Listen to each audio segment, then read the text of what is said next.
Hello, I'm Durr-e Adan Haque, aka Deah. I'm an Indonesian-Pakistani non-binary lesbian. I'm Merryana Salem. I am a Lebanese-Aboriginal bisexual woman. We are two writers who love movies, television, and books, especially when they're gay. And welcome to GayV Club, where we analyse LGBT texts That we like, that we don't like, and how we relate to these texts as gay people of colour. Woo! Episode 6? It's the end of Volume 1. Yes, it is. Yes. That's what we decided 2 days ago. Yep. That these are volumes, not series, because volumes just sound so prestigious. Sure. Yes, it does. Sure. Yeah. Basically, every 6 episodes, we plan to take a break. So this is our last episode of the year. Yep. And of the decade. Ooh. Before we go to the Roaring 20s 2.0. Mm-hmm. Or the Screaming 20s 2.0, because that's what I'll be doing. Yeah. For the majority of the 20s, I believe. Wow, I'm going to be living that long. Amazing. If global warming Hopefully. permits me to, you know. That'd be nice. Inshallah. So for today, we were going to do a year in review, but then we were like, hey, this is actually like the end of a decade, not just the end of a year. I know. So we're going to be doing a decade in review of our favorite LGBT films, TV shows, not just the LGBT ones, just the really good ones that were unfortunately straight. The straights can occasionally make a decent film A. Yeah. You know, we hate to admit it, but they do, you know, occasionally. Not as good as when gays make really good straight film A's. True. Yeah. Pride and Prejudice 2005. Mm-hmm. I feel like we didn't hit Pride and Prejudice 2005 levels this decade, but No. it's hard. I get it. I get it, straight filmmakers. It's hard. It's very hard. Yeah. So just to be clear, I've made a list of my favorites of the decades, and Mary has made a list, and we're not looking at each other's lists. Nope. We are And- not looking, and we are going to find out what each other has written as we go on. Yes. So we're going to start with 2010. Take me back, if you can, to Oh, God. to who you were and what you were doing in 2010. I didn't know you in 2010. No, you didn't know me in Nope. 2010. I was in year 8. I was in my emo phase. I had a Wow. boyfriend. Oh. He was honestly the worst. I wrote poems for my best friend, and she wrote me letters back that she would illustrate, and only this year did it occur to us just how fucking gay that was. So that's where I was in 2010. What about you? I was in year 10 in 2010. Wait, how old were you? Or turning 16. As I've repeatedly said to you, I don't think I've said it on this podcast, but I was not a closeted gay. I was what I like to call a dumbass gay, who just didn't know that I was gay. Like, I just thought everyone had thoughts like, oh yeah, I'd totally make out with Vanessa Hudgens, but who wouldn't, right? You know, so... Like, the level of enlightenment you were on in 2010. I know. No, I'm serious. I actually assumed everybody has thoughts like that, so it's not weird for me. And this is partly because my sister is also gay, so I just assumed, like, because, you know, I had someone who was so close to me, like, from birth, who was also, so I was like, oh, this must be normal. It wasn't until, like, ages later that I was like, oh, yeah. But anyway, so I was just going around being a dumbass in 2010, because I was a dumbass, in many ways. You're not a dumbass for being unaware of your own oppression, I don't think. Like, you're just lucky. Yeah, I think I'm very happy that you had that. I did. 2010, I was the year that I got very confident about performing music. I remember that distinctly. What were you into in 2010? Like, What that was one of my biggest Harry Potter years, 2010, because it was ending. I think the most distinctive thing when I think of me in 2010 is I was just very into New Who, like New Doctor Who a lot. Mm-hmm. Like, that's the most distinctive thing I remember. Also very much into Harry Potter. Yes. Because it was coming to an end. The movies were, yeah. The movies was coming to an end. Very into the Hunger Games. Once I got into a punch-up with a girl because I accidentally spoiled, like, part of the book. She got real mad at me and punched me in the face. Oh my god. So yeah, I was very much into my YA, which I think is appropriate given the age. And I was very much into New Who. And I was just going around being a dumbass, assuming that everybody would want to kiss Vanessa Hudgens if they had the chance. And that's pretty much who I was. I also was still thinking that, I could be a YouTuber. Like, that's my ideal career. Yes, and also performing a lot of songs. I think the most iconic thing I ever did was perform Missy Higgins' Scar and not change any of the pronouns because I was like, why wouldn't I sing about being in love with a woman? Like, yeah. So what's an LGBT film that you remember watching in 2010? This is... Alright, here we go. This is not a good film, but this was one of the first LGBT films I watched in 2010. From 2010? From 2010. Mm-hmm. The Runaways. Oh. The Runaways with Kristen Stewart and Dakota Fanning. I downloaded that off LimeWire, which is to say that I bought it legally from a shop. And I watched it very pixelated, and I was like, oh, lesbians. I see. Very exciting. Very exciting stuff. I see. That's the only movie I remember watching that was gay in 2010. Looking back, it's sort of unfortunate, but you know what? I actually enjoyed it when I watched it because I liked the music. Yeah. And I also really loved Dakota Fanning. Mm-hmm. But I also remember thinking at the time, I was like, wow, she's the same age as me. But that was the first one. So what about you? What's an LGBT film from 2010? I would not call this an LGBT film, but... I know what you're going to say. Can I guess? What am I going to say? Are you going to say Black Swan? No! I was saving that for... Okay, let's get into it. Get into it. No, I want you to say your movie first. No, I want you to say your movie first. No, it's Scott Pilgrim. Oh my god! True! Yeah, also, by the way, it's really weird, Succession stands. It's really weird seeing you guys say that Kieran Culkin is hot now. Like, it's just... I don't understand you. I actually didn't think of Scott Pilgrim. I can't believe I didn't, but I forgot. I can't believe I talked about this with you the other day and I forgot that Ramona is bi. Oh my goodness. Well, I wouldn't say that she is bi. I mean more Wallace. Stephen Stills is actually gay in the comics, but they don't get into that in the movie. I feel like that's a fun movie. I was obsessed with it when it came out. It's got a killer soundtrack and everything, and really fun editing, and again. Friend, I know, but like also the vegan police. Yes, they are my favorite. Yeah, Scott Pilgrim. You know, in hindsight, I look back in it and I'm just like, this is such a teenage boy fantasy, obviously, and like, you know, they just did all the Asian characters like that, didn't they? They really did. The L word, Scott. Lesbian? No, the other L word. Lesbians. Love, Scott. I wasn't trying to trick you. But yeah, Black Swan. Okay. Listen, Black Swan is not an LGBT film, but it's not a lesbian film at all. It's not a bisexual woman film at all. But I feel like it had a very significant impact on not just the community, but on how basically a lot of film lovers view LGBT films, I guess. That scene with Natalie Portman and Mila Kunis was coined the term that I've noticed a lot of film gays use, which is called Black Swan gay, that term, which is where two women in a film will kiss for the male gaze.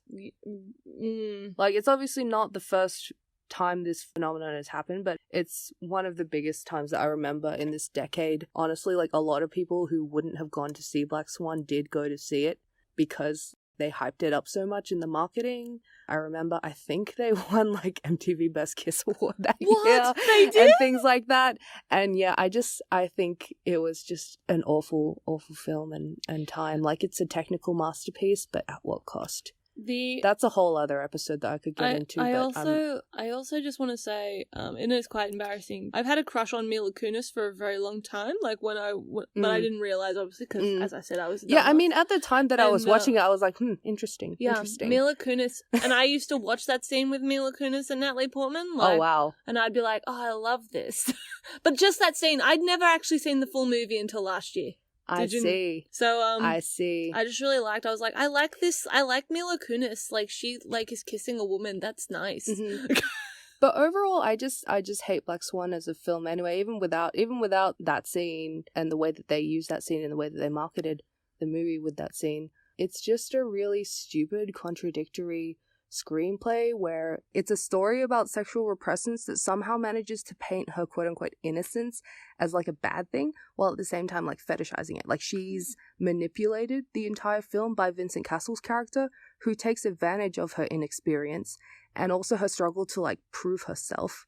But simultaneously, he's shown as the one to be empowering her, like, oh, the only one standing in your way is you. Yeah. And, like, by the end, she's supposed to find, like, liberation and achieve, quote-unquote, perfection in becoming, like, a sexual object for these men. Even though Black Swan is, like, a technical masterpiece, like, it's shot incredibly well. Like, it's really hard to see past it as anything but a male fantasy. Yeah. So, It's yeah, really fuck Black gross. Swan. It's a very gross film. But of course men love it. The people who tell me that Black Swan is a good film are usually men.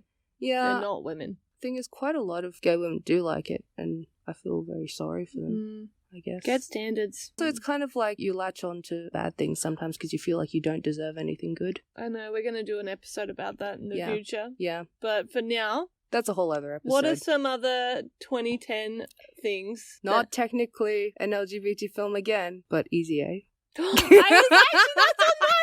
I knew that would be on your list.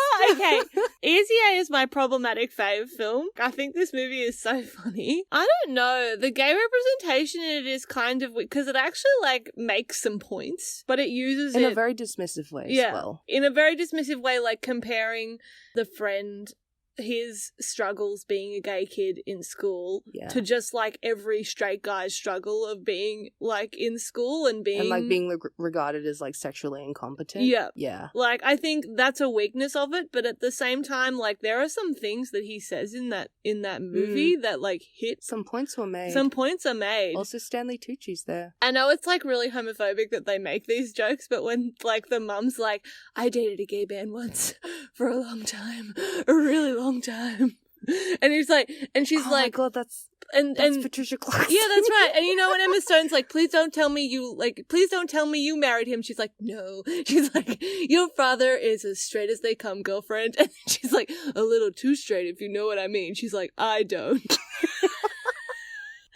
I like to pretend that Emma Stone won her Oscar for Easy A. I do, because I just think it's a good performance. Yeah. I think it's really random though at the end how the gay kid does run away with that random black man just so that they can make the Huckleberry Finn reference. Look, the film makes some decisions that are questionable, but I think it also makes some points. And I'd just like to say that it's one of my most comedic moments in cinematic history when they're pretending to have sex in the bedroom. Yes. And she's like, just moan, you know, and he's like, what? I think Easy A is very funny. It's obviously, like, problematic because it was made in 2010, but I think it also makes some points, and unfortunately it's not the worst first piece of representation you could have. It's relatively not as bad as others. Yeah. Another film that I did watch in that year was Beginners. I've never seen that. The Mike Mills film with Ewan McGregor. And I remember loving it at the time because I was fucking pretentious back then. This was the year what do you mean back then? 2010 was the year that I got into film. Like 2010 was the year that I watched Fight Club, and I was like, maybe you were like, movies are valid.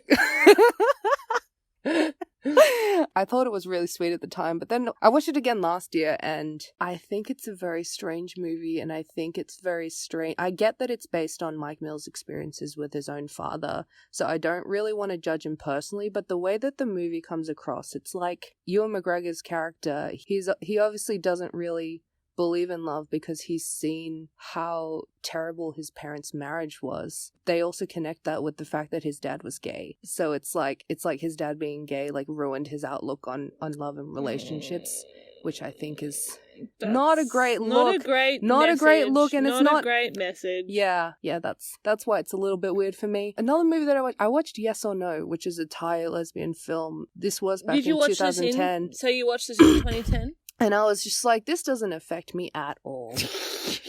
I haven't revisited it, but I would like to. Okay. Because, you know, it's a well-loved film. It's probably one of those, you know, bad lesbian films. Sometimes those can be good. Sometimes, yeah. Sometimes the bad lesbian films are better. Are better. So I don't have another... Oh, I do have another film, but as you know, I did not watch this in 2010. I watched this recently with you, and that's Heartbeats. Yes! I didn't watch that in 2010 either. I don't remember when I watched it. Director Xavier Dolan. It is a lot of fun. It's really colourful. I love struggle, the music. as you know, I love enjoying the French soundtrack. things, but you know, I enjoyed that. So yeah, that's the power that Xavier Dolan has. Yeah, you know? I just love. I love the friendship. It is. It's very cute. It's very cute. I actually really love the cinematography. I think it's still like got a feralness to it. I just think it's actually like a great rom-com storyline. It like is. It's actually like a really funny premise for a rom-com. I love that both Xavier's character and Munir Chokri's character, like both of them are just like internally screaming the whole time. And you can like see the pain in their eyes, like in the performance. Like it's so good. It's so relatable. It is. It's really funny. Like they say something stupid and you can see them just like beating themselves up internally. It's great. It's great. I get secondhand embarrassment from some scenes in that movie. Like, I love it so much. much. When she gives him the hat for his birthday, like... When she does the Audrey Hepburn impression is the worst. Oh, man. But also, I love that this came out in 2010. I love that there was, like, a gay... Yeah, just gay fresh rom-com. out of I Killed My Mother. Mm-hmm. And it won Sydney Film Festival, so that was pretty woke of them. So I had that. But other than that, I actually do want to mention music. Oh, sure. This year. Sure. Janelle Monae released her first EP/album in 2010. And I think we can safely say this decade really did belong to Janelle Monae. She released one album in 2010 and then her next album, it came out in like 2 years later. Like she pretty much every 2 to 3 years has released a masterpiece for this decade. But of course, we'll get into that later. Yeah. But 2010 was the first Janelle Monae EP release. Mm-hmm. I did not listen to it then, obviously, but it's worth acknowledging, I believe. Mm-hmm. I have. Yes. Oh, there is. It's like a secret gay movie that came out in 2010 that I did watch in 2010. Never Let Me Go. Because not a lot of people know this, but the book that Never Let Me Go is based on by Kazuo Ishiguro. Keira Knightley's character Ruth is in love with Carey Mulligan's character Kathy. It's I actually really love the way that the book deals with it because it just talks really well about just female sexuality in general.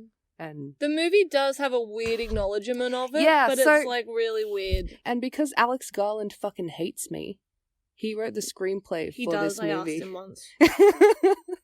He did write the screenplay of this movie and he removed all of that from the story, but he left in that really weird scene where Kira kisses Carrie and it's weird. It's not even lit well. It's not even lit well. It's not. I hate it so much. Yep. So yeah, that's 2010. That's 2010 in gay films, but I have some honorable mentions. Oh yeah, made by some straights. Oh yeah. And that of course goes to, and the award goes to Leap Year. I knew you were going to say that. You knew because it's. You got Boy. I have got Boy by Taika Waititi. Yep. I love that film so much. It's amazing. I think it's actually probably his best film. Like in terms of it is. What We Do in the Shadows is a mockumentary. It's also a film, but like in terms of like a narrative, I think Boy is his best work. I love Boy so much. We've also got Uncle Budmi, who can recall his past lives, and Incendie. I do know that. I'll have to. Oh, and I want to also give a shout out to one of my favorite movies. I don't think this movie is good at all, but it is one of my favorite movies. It's called Morning Glory, about Rachel McAdams. She wants to be a producer of a morning show, and it's all about like the way. Like, it's just based on the comedy of how stupid producing a morning show is. It's got, like, a killer cast. It's got, like, Harrison Ford. It's got, Jane Fonda. It's got Patrick Wilson. And it's just a very funny movie. And maybe I find it funny because I study, like, production and, like, can see all this happening and how funny it is. I just love that movie. It's one of my favorite movies. It's called Morning Glory. Another thing I was doing in 2010 is I was shopping for stationery at Morning Glory every week. I would just buy. Is that a shop? Yeah, it's like a Korean stationery shop. I didn't know for the longest time that Morning Glory was selling for Boner because I just thought that it was. I just thought that it was just that Korean stationery shop, and I would buy like a new notebook every single week. Yeah. Wow. Yeah. Okay. Good for you. Sometimes stationery shopping is therapeutic. I have no other honourable mentions for that year. I want to acknowledge, though, that the Prince of Persia Sands of Time came out that year, and it was,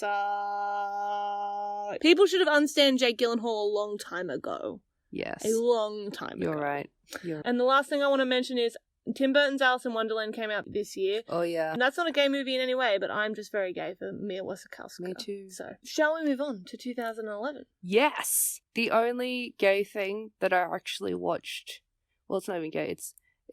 It's technically bi, but also it's not even bi, really. It's not done very well. Is The Girl with the Dragon Tattoo. Oh! With Rooney Mara. I actually really love this. I hate the Millennium series. Like, I hate those books. I hate them too. That's why I cannot get through them, but this movie was so good. It's also the movie that David Fincher scammed us all into thinking Rooney Mara could act. We won't forgive and we won't forget. And Elodie Young is her sometimes girlfriend in that, who only appears in like 2 scenes, but you know, those are some good scenes. And I know, it's really bad of me to say, because 14-year-old me was watching this like, this is interesting. Elodie Young and Sophia Panas look very similar. Oh, they do. They do look very similar. They're completely different ethnicities. They just look very similar to me. They could play sisters in something. But anyway, that's got nothing to do with 2010. I just wanted to express that. 2011, sorry. 2011, what do I have on my list? I have TV. Are you ready? No, I know what you're going to say. It's the first one. It's the first thing I put, so I have to say The Hour. Yep. See how big this is written? See, I wrote The Hour in big letters here. I'm so good. See, I didn't even look at that because I wanted it to be like, I can't see what she's written and she can't see what I've written, and we've both got The Hour in like that's the first thing. Yep. 2011. Yep. I could honestly talk about The Hour for a whole episode. I have so much. The BBC series created by Abby Morgan, starring Romola Garai and Ben Whishaw. They're lesbians. Yes. Everything that Ben Whishaw is playing a lesbian. Yeah, he is. The Hour came out in 2011 and I've not talked to a single... And I have been fucking traumatized ever since 2012. I have not talked to a single gay... Since its cancellation. Yeah. I've not talked to a single gay that is undefinably traumatized by The Hour, whether it's by its cancellation or by something else in The Hour. Yeah. Like, I don't know why it got us all like that, but it did. I know. I think it's the yearning and it's the the repression and the all of... And Anna Chancellor. Wow. Listen, also, this was the start of my weird obsession with Peter Capaldi. Well, it's not weird. He's great in it. Why is that weird? Yeah, that's true. It's not weird. Like, I have a weird crush on Peter Capaldi. Totally valid. I know. Totally valid. Yeah. But Anna Chancellor she is magic in this series. She's pure magic. The costume designer has said that she basically modeled all of Lickstorm's looks on like Marlene Dietrich. Like, how am I not supposed to think that she's like a lesbian icon? Because she really is. All the women in that show go off. Like Una Chaplin is Marnie. Oh my god, she's a lesbian. Like Marnie, I'm saying Marnie is a lesbian. Marnie is a lesbian. The only straight woman really on that show is Belle. As straight as you can be when you're in love with Ben Whishaw. Yeah. You know. Honestly, it's such a good series, but we warn you, if you haven't seen it and you go to watch it, be prepared to be gutted. Like absolutely gutted. But it's so well made. But it's so good. The BBC, but it's so painful. The BBC hasn't topped it since. Yeah. BBC made a series about BBC show Try Not to Get Cancelled. They cancelled it. Yep. Maybe that's their way of saying we should have known, but we didn't. We were foolish and young and hoped for things. Yeah. I was 14. I actually didn't watch The Hour till 2013. What else do you have? What else do I have? I have Two Broke Girls, which is not technically gay, but it was like I don't know if anyone's like I don't know. Are you familiar with it? It's a sitcom with Kat Dennings. I'm aware of it. Yeah, it's deeply homophobic, but I shipped it a lot because basically the writers said that they wrote it to be like a rom-com of like the two girls falling in love, and I could see that, but at the same time you could tell that the network were like absolutely freaking not. So it's like really homophobic while it's also really cute. And it's like really weird, but it's also very racist and a horrible show in general. But I just wanted, so it's more of a dishonorable mention to Two Broke Girls. I was Hannah, yes. Can you believe they straight washed the TV series of Hannah? Yeah, they made a TV series out of Hannah. Hannah, the 2011 movie by Joe Wright, starring Saoirse Ronan. Can you believe that people think like that Lady Bird is Saoirse Ronan's gay movie when she was in Hannah when she was like 11? Not 11. That's Atonement. 13. Oh yeah, true. Whatever. Sorry, she was like 13 or 14. That scene is so tender in Hannah. Like it's so soft when the other girl like kisses her and she's just like, oh. Like, she's just so happy. That sequence she's so happy and warm. It's so nice. But yeah, it's just a banging soundtrack with a really fun plot. It's very different for Joe Wright, I'd say. But he kills it. He kills it. The colours, beautiful. Eric Bana, pretty nice too. Also, unfortunately, Kate named her son after Roman Polanski. Blanchett is also in it. Perfect movies. All right, don't exist, or at least they didn't until 2016. Pariah. Yes. Directed by Dee Reese. I love Pariah so much. I did not watch Pariah in 2011. Me neither. It's so lovely. We've talked about it on the podcast before. It's about a butch black lesbian.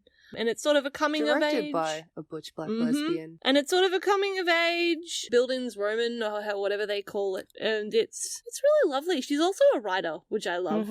Like, wow. Yeah, that's what I related to a lot. I just love also the scenes between her and her friend that's always trying to get her to, like, go out and, like, meet somebody. It's just such a nice movie. It's a sad movie as well, but it's also a really nice movie.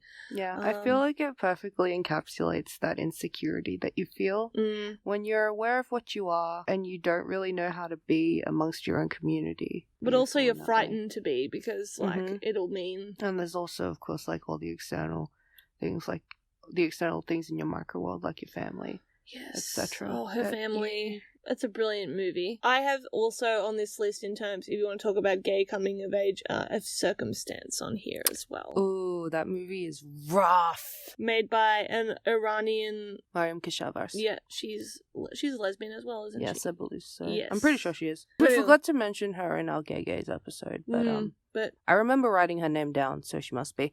But I've got Tomboy by Celine Sciamma. I have not seen it, but I love her. It's quite sweet. What else also, okay, I have not technically an LGBT thing, but I have to talk about Much Ado About Nothing, the 2011 I knew version. You would.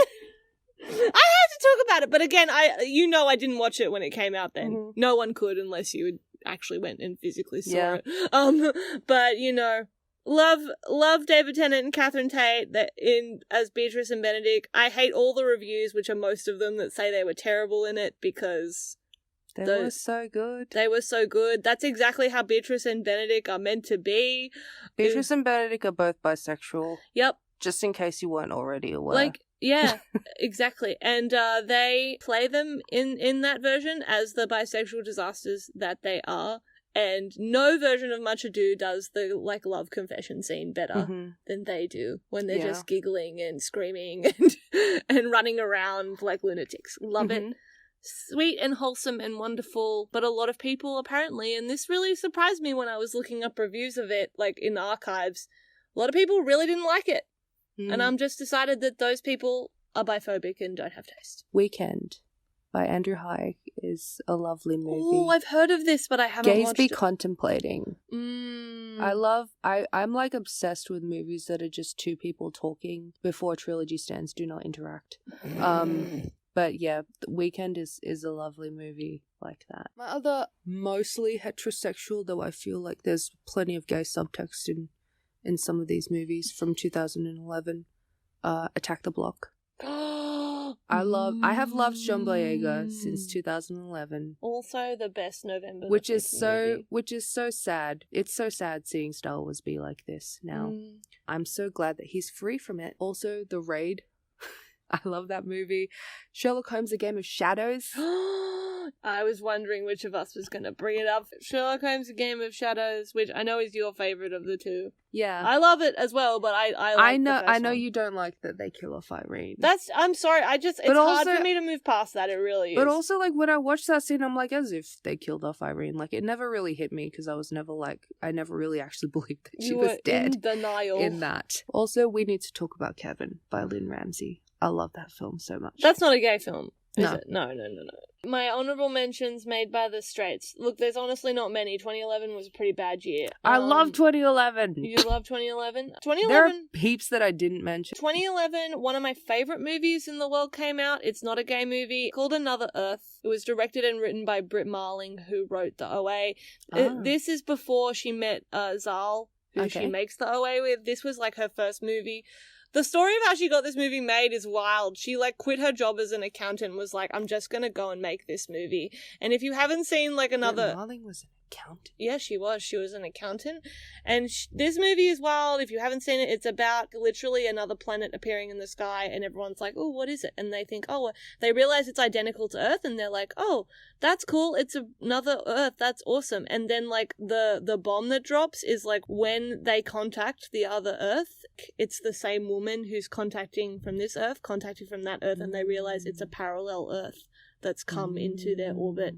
And the main character that Britt Marling plays is a woman who's gone to jail for, like, manslaughter. She accidentally killed this man's family, and she befriends the man, but he doesn't know that it was her that did it. And it's, like, a crazy story because she wants to get him tickets to visit the other Earth to see if his family are still alive. And it's like, oh, this movie is so emotional. It was made on a shoestring budget, but it's like, I love movies like that where it's made on $3, but you know you're saying things. Yeah. That's my honorable mention. This reminds me a lot of Cloverfield Paradox. It's like the better version of Cloverfield Paradox. It's so good. It's honestly one of my favorite movies. And Britt Marling is there, and she's just so ethereal. She's like the TV version of if Florence and the Machine, like if she made movies, she'd be Britt Marling. What else? I love Fright Night. Fright Night came out that year, and it's very fun, and I love it. Columbiana, which is one of my favorite Zoe Saldana movies, came out. It's a cool action movie. I really like that. Oh, Black Mirror came out this year. This was the first year, like, series of Black Mirror. So we had 15 Million Merits, which is one of my absolute favorite Black Mirror National episodes. National Anthem. Back when Black Mirror was good and actually was opinionated and took risks. And I think that's all I've got for the Raid. Oh, I like that you put that there. I put the That's Raid. nice of Because you. it's fun. I love the Raid. It's the first. The Raid is, like, probably one of the first Indonesian movies that I watched that was actually popular, like, amongst, like, the Western, like, film circles. So Intouchables also came out. Yes. All right, so 2012. What were you doing in 2012? Give me a sneak peek. This was the year before we met. No, this is the year that we met. No, it's not. Yeah, it is. No, we met after season 2 of Sherlock came out. Yeah, after. It didn't come out until, like, the end of that year. I thought it came out at the start of that year. No. Okay. I still had my boyfriend. Oh, dear. I remember distinctly, he told me to watch the movie A Dangerous Method, which I feel explains enough about my boyfriend. Yeah. And he just happened to mention in passing that he liked Keira Knightley in that movie. And I'd already had a crush on Keira Knightley that I wasn't fully aware of. And I kind of just used that. I remember, like, I used his, like, flippant remark just, like, as an excuse to really dive in to just, like, my Keira Knightley obsession. Just being like, I want to know what it is about her that... Oh, right. Oh, right. That was like me with Gemma Argentine. Yeah. I just don't get it. I just need to look at her. Like, I'd already, like, at this point, like, I'd already seen Bend It Like Beckham, I'd already seen Pirates, but then, like, I really went into Keira Knightley's whole filmography and just spent 2012, and I guess a bit of 2011 watching it, yeah. I really loved that one of my best friends would just make jokes like, oh, of course you're gonna watch this movie for Keira, and, like, I would tell her, I'm like, oh, I watched this Keira movie on the weekend, and she never pointed out to me how gay that was. She shoulda. We're in 2012, right? Yeah, so, 2012. Okay, well, I was in my last year of school. That's how I know we didn't meet, because I was out of school when we met. No. Yes. No. Yes. You were in the middle of your HSC when we met. I was not. I mean, like, online. Oh, online? Yeah. Oh, yeah.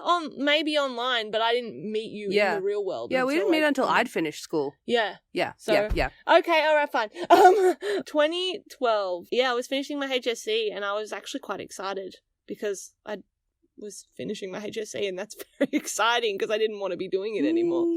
I actually wrote a Doctor Who fanfiction for my extension too. So I spent most of 2012 refining my fanfiction to hand it in. I don't know if we have any like international listeners. Extension 2 English in Australia, you do a project. Like, it's basically a whole project. You do a whole project for a year. You can write a short story, or you can write like the opening chapter to a novel or something. You can make a short film. You can write a big essay. Mm-hmm. Yeah. It's essentially poetry. it's essentially like a mini thesis that you can do when when you're 17 years old. And mine was Doctor Who, and I wrote like a script for an episode that was meant to be exploring how the Doctor is possibly like a godlike figure, whether or not he is actually a godlike figure or deliberately written that way. Yeah. And but it was essentially just a River Doctor fan fiction because I made her the companion in it, and I was like, this is what it is. Oh, in 2012, I got into Doctor Who. Woohoo! It was a good year to get into Doctor Who. Actually, that was a happy time. It's a very happy time. I mean, I loved revisiting it later on now when I had critical thinking skills, but I was quite happy watching Doctor Who. It was like one of the only things that made me happy, actually. I distinctly remember not realizing I was feeling like absolute shit until like I watched like the Christmas special and then realizing how happy it made me. That is the best indictment of Christmas specials I've ever heard. That's amazing. Oh my god. I love that. I'm going to use that anecdotally from now on to argue why Christmas specials are shit. What? No, like the Christmas special made me so happy. Yeah, it made you so happy. That's really sad because Christmas specials are bad. Okay. What Christmas special was it in 2012? Do you remember? I don't remember which one it was. I remember it was the Michael Gambon one. Oh, that's actually like one of the better Christmas specials. Fine, I rescind my statement. That's fine. Yeah, I didn't watch a lot of actually gay movies in 2012. I saw Farewell My Queen. I saw Cloud Atlas, which is a dishonorable mention because of all the brown face and the yellow face. But there's white face in it too, Deah. They treat everyone equally. Also, can I just say, like, Halberry and whiteface is like the most terrifying thing ever. You want to know something worse than What? that, though? For 2012, the only remotely, like, gay thing I actually saw in 2012 is Perks of Being a Wallflower. I actually watched that again recently, and I have a very different opinion about it. Okay. At the time in 2012, I remember reading Perks of Being a Wallflower and hating it because it was too close to the situation that I was in.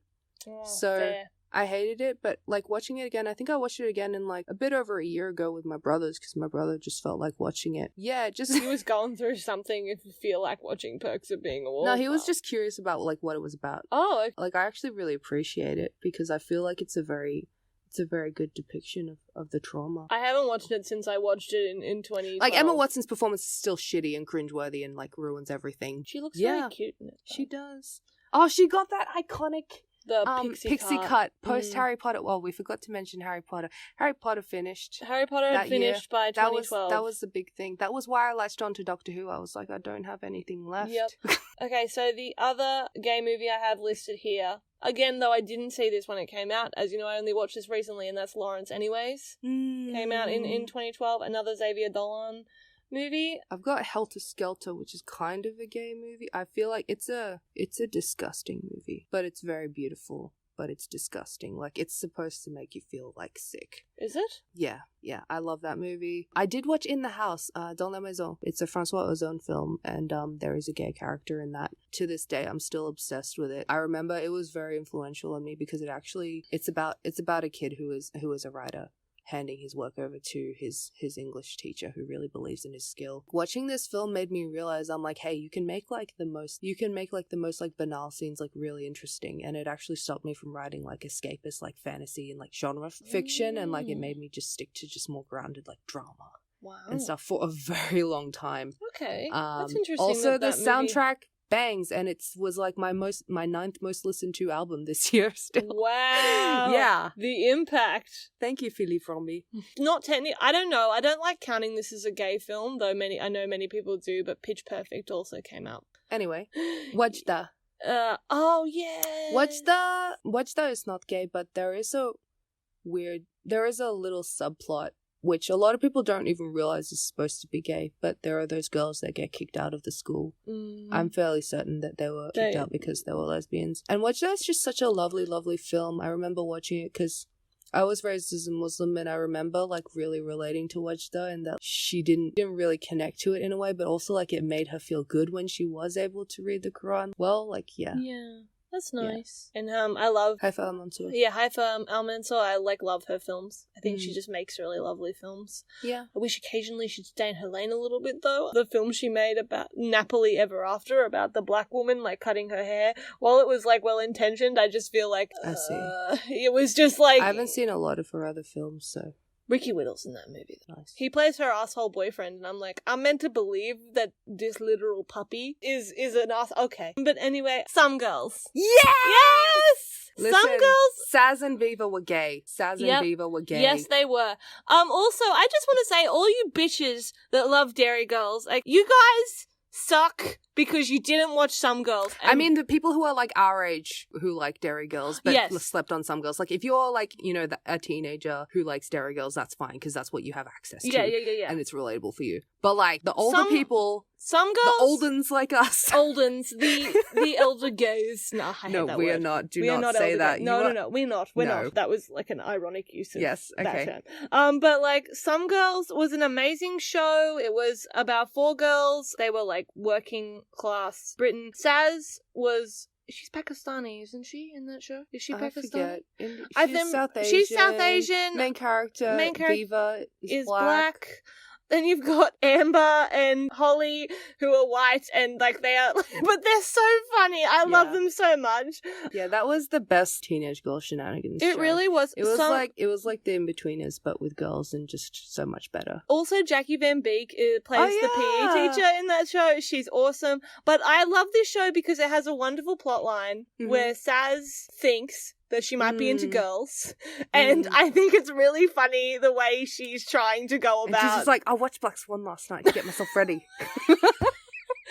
But so many things that Saz says are so relatable because Saz is South Asian, and this is that scene where they both want to date the same guy, and she's like, well, you've got to give me a week's warning before we go on a date, though, because I've got to de-hairify myself. I know. Relatability of that. Oh my goodness. Some Girls was amazing. It's only 3 seasons, and there's only about, 6 or 8 episodes in each season. There's not many. But it was wonderful. Yeah. And had like a lot of positive messages, I felt, for young girls.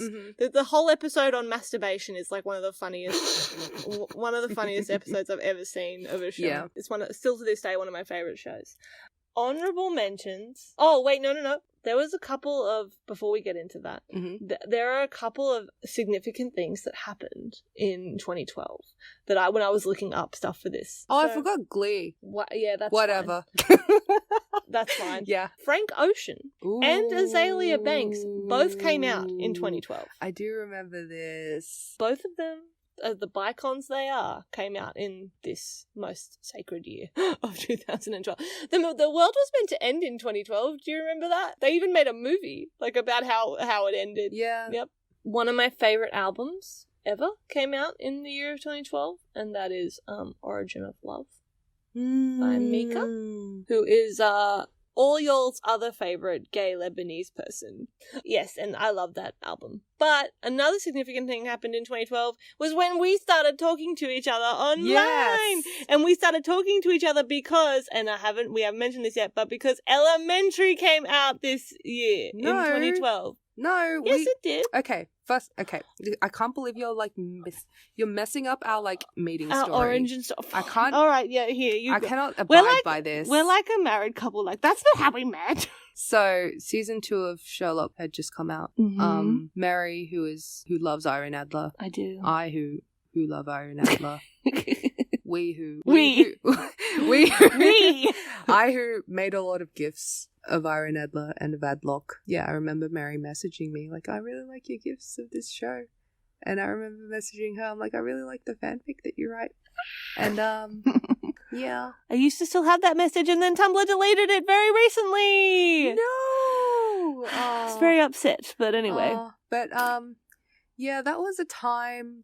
We were unfortunately stuck in an awful fandom. We were. We were also stuck in an awful subculture of an awful fandom as well, which was very toxic and very homophobic. Yeah, very everything. Like they were literally. I think back at this, like the racism. Oh, the Adlock subculture, and yes, I'm going to mention them by name because I don't care. Like They are honestly, for the most part, there are a couple of people who weren't, but for the most part, Nina! We love Nina. For the most part, are just made up of, like, horny, racist, straight homophobic, women, homophobic, lesbophobic. Yeah, and it's horrible, though, because what else would you expect from a relationship that had been written like that? Yeah. Do you know what I mean? Like, maybe we were too silly to think that, to expect better. Yeah. But, you know, no matter how cringy, like, when I think back on that time and how cringy it was, I'm grateful for it, because without it, I wouldn't have met you. So, Elementary also started that same year. Yes! Oh, God. And that was also one of the first conversations I remember having with you online. Because I remember you were like, messaged me, you were like, you like Elementary as well? You were like, you're such a babe. And I was like, I am such a babe for liking Elementary. I don't remember this at all, but sure. That sounds like something I'd say. Yeah, you were like, you're a babe for liking Elementary. I'm like, damn right I'm a babe for liking Elementary. The taste. Yeah, I love Lucy Liu. We love Johnny Lee Miller. Yep. We really loved Elementary. Queer platonic icons. Shut up! No, do not use that word. I know I love to make fun of you and make you cringe using that word to describe them, but no. I'm turning it on. We do not validate that actual term. Like, whenever if you ever hear us say it, it's ironic. It's ironic. Also, for people that unironically use that term, you're just talking about friendship. That's what you're talking about. Like, just say friendship. Yeah. Like just say it. Okay. I will say, though, about Sherlock, like, even though it was awful, Lara Pulver, while she's not technically my gay awakening, and I was already obsessed with many other women before, like, Lara Pulver as Irene Adler got me to, like, finally admit out loud to myself that I liked girls. So, honorable mention to Lara Pulver. What else is 2012? I've just got my honorable mentions of straight movies. Skyfall, The Place Beyond the Pines, and Master. Oh, what have you got? I have got Beasts of the Southern Wild, which is one of my favorite movies. I just love it, everything about it. Was Looper from 2012? Looper was 2012. Yes, it was, actually. Yes, I did like Looper. Looper was 2012. The Sapphires is one of my favorite Australian films. It came out... Oh, this is not really... I don't actually like this movie, but I think conceptually it's, like, quite a funny film. Like, Magic Mike came out that year, and it's honestly, like, a comedy. Oh, Life of Pi. No, that was 2013. Was it? Yeah, it was 2012. Life of Pi. I must have broken up with my boyfriend at this time, because I remember going to see Life of Pi with another boy for the first time, and he tried to kiss me during the scene where he's telling the boat company people, his story, and I hated it so much that I just went to go see the movie again by myself. That's so funny. Oh my goodness. Oh my gosh. All right, 2013. 2013, I just want to say, apart from meeting you, I really didn't like 2013 as a year for myself personally. We didn't meet in 2013. We met up in real life in 2013. No, we didn't. Yes, we did. No, we didn't. We met after I was turned 18. I remember this. Are you sure? Yeah, and that was at the end of 2014. So we met in 2015. Wow, that's so long. We were talking to each other for so long before we actually... That's like crazy. Okay, never mind. Oh, we started Skyping in 2013. We still use Skype. That's... And I remember one night we sat up for like 8 hours because we found that website that was like how much Sherlock costumes cost. Yes! Oh, and it made us so mad. It made us so angry because like all of his dressing gowns are worth like so much money, and also Irene Adler's shoes in that one scene where she's naked cost like so much money. I just like Louis Vuittons. No, Louboutins. And 2013 is honestly a very mixed bag for me. It's a mixed bag. Okay, I watched 2 films that were actually gay in that year, and then the rest were like afterwards. Oh, I watched technically 3 films. I had a boyfriend in 2013. Also had crippling anxiety and depression. And yes, me too. Those things were inextricably linked to one another. I see. Without going too much into it because I don't like talking about it very much. But yeah, 2013 also was my first year of university. It was very stressful for me. A lot was happening. I wasn't handling it that well, if I'm being perfectly honest, but that's okay. Friendly, like, just a friendly thing, It's okay if you get out of school and you're not handling it well. I don't think I've ever talked to anyone who handles getting out of school well. No. Even if you hate school, I don't think people handle it well, because we are part of that structured thing for so long, and then to just be released into the world like, there you go. Yeah. It's quite traumatic in a way. Yeah. But anyway, that's another thing for another time. 2013, I found my favourite show in the whole world came out in 2013, and that is Selfie. Yes! Selfie, oh my goodness. Selfie. Also, Selfie made me realise I was in love with Karen Gillan. Which John Cho is excellent and in John that show Cho is as well. excellent. It's not, I don't think it has any gay stuff in it. No. I mean, I think Eliza is bi, but like... You think Eliza? I thought Henry was bi. Yeah, I can see that. It's like a modern take of My Fair Lady. It's a modern take of Pygmalion, actually, Yeah, which is modern, which is a My Fair Lady. It was like so his name is good. literally Henry Higgins, and her name is literally Eliza Dooley, like Eliza Doolittle. Yeah. But it's a very wonderful story. It's a wonderful take. They deal with basically like the bias of each generation against social media. So it deals with millennials' glorification of it, essentially, but also deals with the skepticism of it and treats those things both like with an equal amount of criticism, which I think a lot of shows now made 7 years like can't do. Like I think it's pretty insane that Selfie managed to do this in 2013.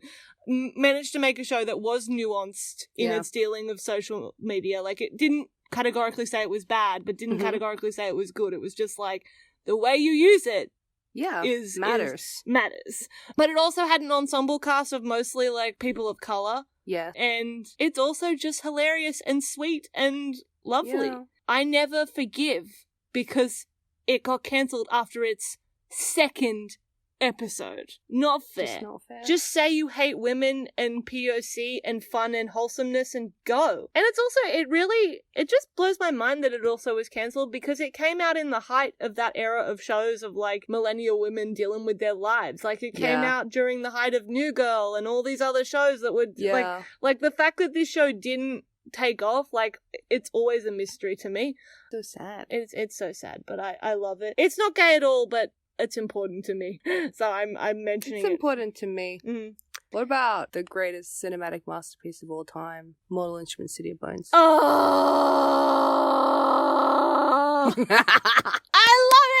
I love it so much. I recently rewatched this, and when I say very recently, I mean like 2 nights ago. I had a double feature with myself. I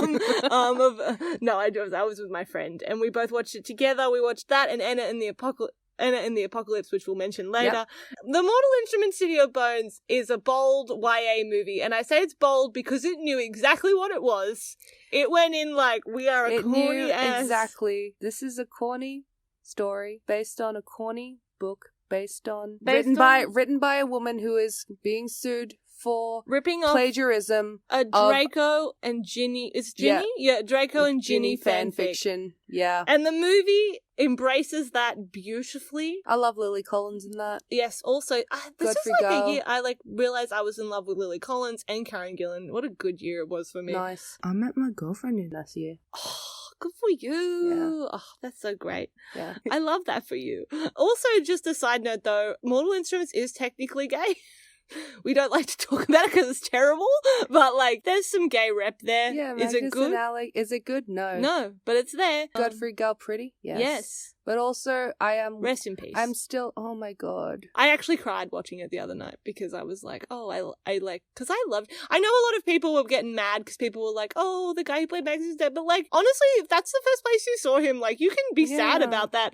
His portrayal of Magnus made me love the Mortal Instruments and made me go and read it. And Magnus was actually the first character I ever read, like, in a book or anything that used the word bisexual. So... Interesting. I remember... Magnus was the first Indonesian bisexual character that I'd ever come across with in anything. I have always been a little bit upset that in the adaptations he's never been cast as an Indonesian man. Because Godfrey Gao is Taiwanese. Godfrey Gao is Taiwanese, and Harry Shum Jr. is I forget what he is, but he's not Indonesian. Yeah. Magnus... But, you know, what do you expect from Cassandra Clare? Yeah. Like, I don't know why I expected anything better, but, like, yeah. Apparently they're written a lot better in the Shadowhunters TV series. Like, she used that as like a way to correct a lot of the shit she did in the movies but whatever. But I mean, I don't have time for that. The sin is committed. It's fine. But yes, the Mortal Instruments we love. I watched Kill Your Darlings that year. That movie How with was Daniel that? Radcliffe, where he's And got Dane curly DeHaan. hair. Daniel Radcliffe looks so good in that movie. He does. He looks adorable. I Mhm. love Daniel Radcliffe. King of Range. King of Range. He has so much fun. So excited for Miracle Workers season 2. Yes. Which is technically not a season 2, but still excited. Yeah. 2013 is also the year that my favorite TV series, Utopia by Dennis Kelly, came out, starring Fiona O'Shaughnessy, Adil Akhtar, Nathan Stewart Jarrett, Geraldine James, and a few other great people. That's a show that came out, and I will forever be bitter. What else? I want to mention this because I think it was important culturally. I don't think it wasn't important to me, and it wasn't a thing that I found significant to myself, but I think it's important to mention that Orange is the New Black came out that year. Oh, yeah. Whether or not, however we feel about Orange is the New Black, unfortunately, it is an important show in terms of the 2010s and gay rep. Yeah. Didn't House of Cards come out as well? No, House of Cards came out before that, I thought. I don't want to say anything about Orange is the New Black. That was indeed a show that was made. Yep, sure was. 2013 is also when Da Vinci's Demons came out, the Stars TV series that straightwashes Leonardo da Vinci. Well, not completely straightwashed, but like his main end-all be-all love interest is a woman, which is really sad. Yeah, I watched it for Lara Pulver, and I loved Blake Ritson in it, and Greg Chillen, so that was a thing that happened, and Da Vinci's Demons is actually a really cool concept. I would actually love if it was like just remade without the straightwashing and the Islamophobia. Also, a dishonorable mention that I wanted to talk about was Hannibal. I think a lot of LGBT TV in the early 2010s can be characterized by a lot of queer baiting between men. Yeah. That in a way I feel sad about, but I also... Yeah, during 2013... Oh, a dishonorable mention from 2013, which I don't really want to even regard as an LGBT film, is Nymphomaniac by Lars von Trier, which I only watched because I fucking hated Lars von Trier, but I felt at the time like in order for me to justifiably criticize him, I needed to watch at least one film by him. So I watched that one because that was the most recent one that had come out. Yeah, I will never get those like 4 hours of my life back. I thought you were going to mention the other horrible not LGBT film that came out, Blue is the Warmest Color. Oh, fuck! Blue is the Warmest Color is just terrible. If you meet a lesbian or a bi woman that likes that movie, like, run. My favorite thing in anything is in the bisexual when yes! When the friend, I forget his name. Yeah, when he's just like, what did you guys think of the film Blue is the Warmest Color? Do you think it was a good representation of lesbians in their relationships? And they're all just like, and just to contextualize, he's in a lesbian club, basically. Yeah. He's in a lesbian nightclub. Mm-hmm. He's just surrounded by lesbians and bi women, and they all look at him like with the most dead inside glances, like when he says that. Yeah. But yeah, Blue is the Warmest Color was an awful film. I feel so sad for what happened to Lea Seydoux and Adele Exarchopoulos on that set. I hate the director. He is a creep. Mm-hmm. I can't believe he's still making films. I also can't believe that story anyway because it's so gross and pedophilic and just disgusting and... Like, it was really damaging, I feel. Like Black Swan, it had a very big impact on like film gays of our generation because it was really damaging seeing such graphic scenes such as that at that age. Obviously I was too young to be watching it, but also like it was being shoved down my throat because it was the only thing that we really had. Everyone was like, you have to watch this to, it was really damaging and it really messed up kind of the way that I thought about sex. I am sorry to all the Woolloowa who were exposed to it. I am very glad to say that I've never watched it and I don't plan to. Do not. No, I never want to. The most homophobic thing Netflix ever does to me is when every week I check the LGBT films that have been uploaded, and that's usually the first one it spits out at me. And I'm like, put the thumbs down on Don't you know me by now, Netflix? Another dishonorable mention for 2013 goes to Dallas Buyers Club, which we've already talked about on our previous episode. I don't think we need to explain why that movie is horrible. It is horrible, and it's not really an LGBT film at all. Amazing that they made a whole film about AIDS and the impact of AIDS and didn't really... No, I'm not going to do it. I'm not going to do it. Yeah. I'm not going to do it. Anyway, some films that I was obsessed with that year that were good. Stoker. Nice. Belle. Nice. About Time. Nice. The Double. Nice. Mary Queen of Scots. The 2013 one by Thomas Imbach, starring Camille Rutherford and Aaron Barnard. Not the Saoirse Ronan one, just to be clear. Yeah, cinema. And also Prisoners. Oh, yes. Some of my honourable mentions: Only Lovers Left Alive. I was just very gay for Mia that year, so I've got. And yet you didn't watch Stoker. I know.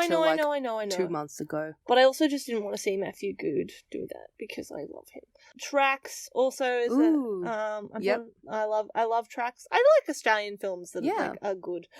Tracks is also a good one. The Family is one of my favourite movies. It's got Robert De Niro and Michelle Pfeiffer. They play like a mob family who are in they're very bad at being in witness protection, and it's like one of my favourite comedies. A dishonourable mention this year goes to Her, which it was a film that traumatized me greatly. The only reason I am glad that I saw Her is because it mentally prepared me for that scene in Blade Runner 2049 where he has sex with the hologram, and I was like, yeah, I've already seen this. I remember liking Her a lot when it came out. I wasn't affected by it at all. I've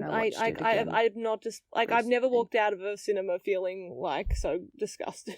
I don't know, I just hated it. I wanted to an honourable mention. I know there's issues with this movie, but Pacific Rim was a very fun movie. That's from 2012. No, it's not. I don't know. The thing about Pacific Rim is that everyone was like, this is Transformers for gay people. But actually, it's Neon Genesis Evangelion for straight people. And also, I just will never get over how Guillermo del Toro was like, what? I've never heard of Neon Genesis Evangelion. What a liar. As if. What a liar. As if. What an absolute liar. Yeah. Let's end this on a high note. Some great music came out in 2013. Really? Yes. Hayley Kiyoko released her first EP. Ooh. So Girls Like Girls came out. Janelle Monae's second album or third album. Oh, I haven't got it in here. But Electric Lady came out. Ooh. Which is one of my favourite albums that she did because she collabs with Solange on it. Woo! All I remember about 2013 was AM. Oh, yes. Like, about 2013 music, yeah. Oh, what an album. Oh, and also one of my least favourite movies of all time came out in 2013, Trance. Oh. I hate that movie, like, could have been Gone Girl before Gone Girl happened, but then they did that weird shit with, like, iPads and pubes. Nope. Yeah. Don't even. What a stupid film. 2014, first film up, Paddington. Woo! Believe it or not, Paddington is gay. Yep, he is. He is. Yeah. You don't need to elaborate. Yeah, we also had Desiree Akhavan's directorial debut, Appropriate Behavior, which we have spoken about, which I love. Respire, oh my god. Breathe, directed by Melanie Laurent. The most traumatizing. I don't know, you could argue that it's not gay, but also like it's a horror film that's not really a horror film, but it is like the most horrific film I've ever seen.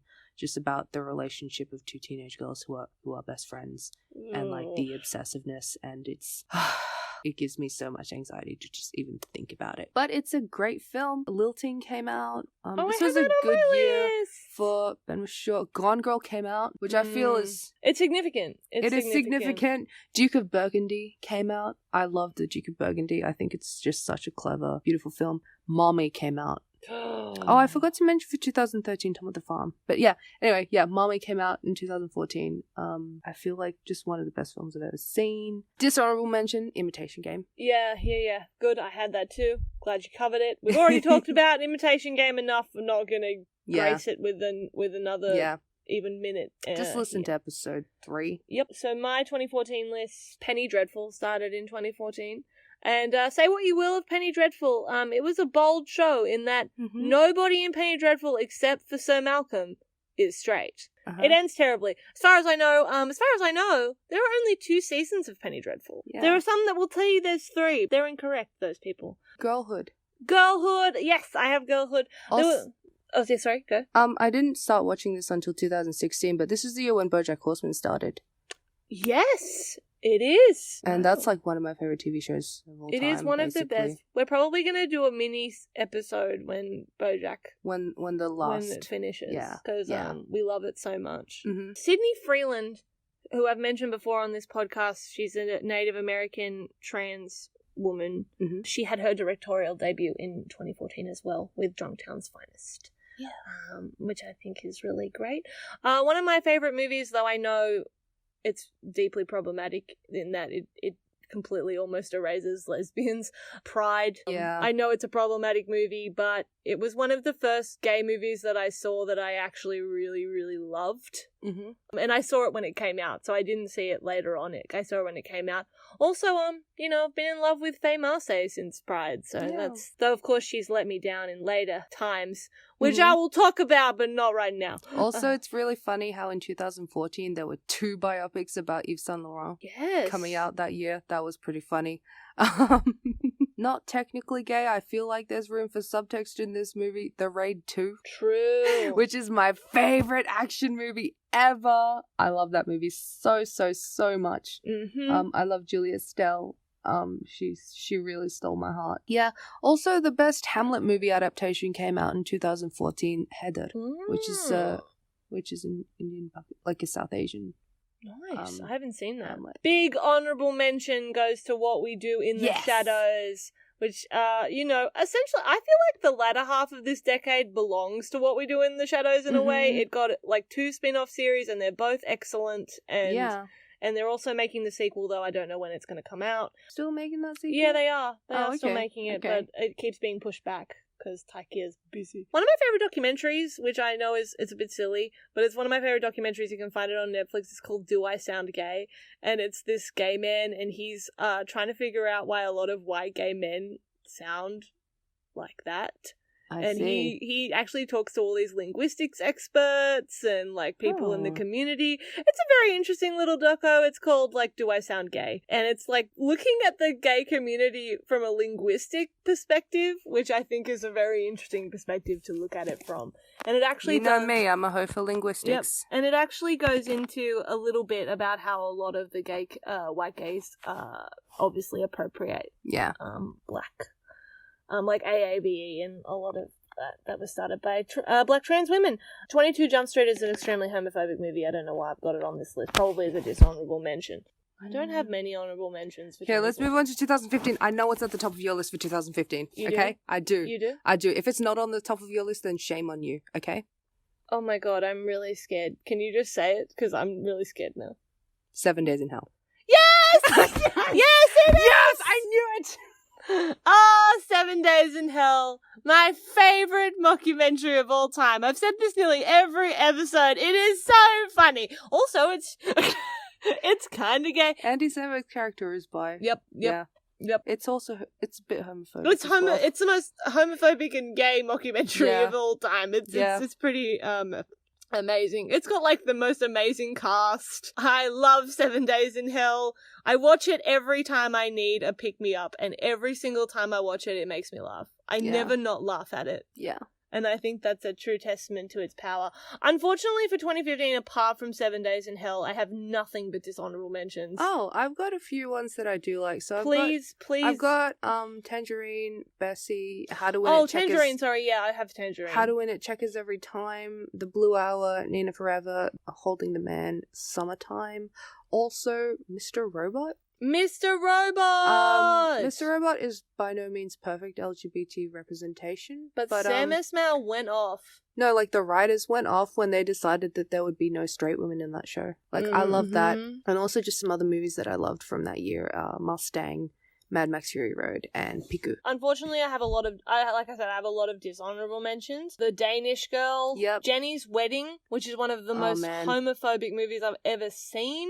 It's got Katherine Heigl marrying Alexis Bledel, but the whole movie just focuses on how her homophobic family is trying to come to terms with her marrying a woman. It's also the most boring take you could have done on a gay wedding rom-com. I've never seen it. I don't really want to. See it. Stonewall, obviously. Oh yeah, no one watched that, so that's fine. I think it's just still sucks that it got made. Another one of my favorite albums, because it's a Micah album, came out this year though, which is No Place in Heaven. Came out in 2015, and I think we would be remiss without mentioning it because it was considered one of the gayest shows when it came out, and that's Sense8. Oh yeah, I totally forgot about Sense8. I mean, people know about Sense8. I don't think we really I'd have say to it was explain pretty good LGBT representation, but just very racist. Yeah. Yeah. Yeah. My favourite thing is that all the Sense8s are bi. Like, I love that for them. Yeah. Film which I feel it wasn't homophobic, but also I just don't like it, and I don't like the way that the community still latches onto it. Is Carol. I knew you knew I was that. Yeah, they have no chemistry. Nope. It's the most boring film I've ever watched in my life. Just, I really wish people would move on from that film. I really wish people would get over Kate named her son after Roman Polanski.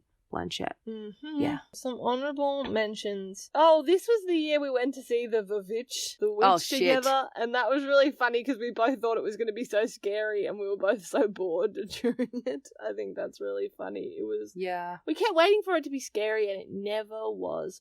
Kept waiting for something to fucking happen. Two of my favourite weird movies came out in 2015, which was The Lobster and The Fits. Mm-hmm. Oh, I love The Fits.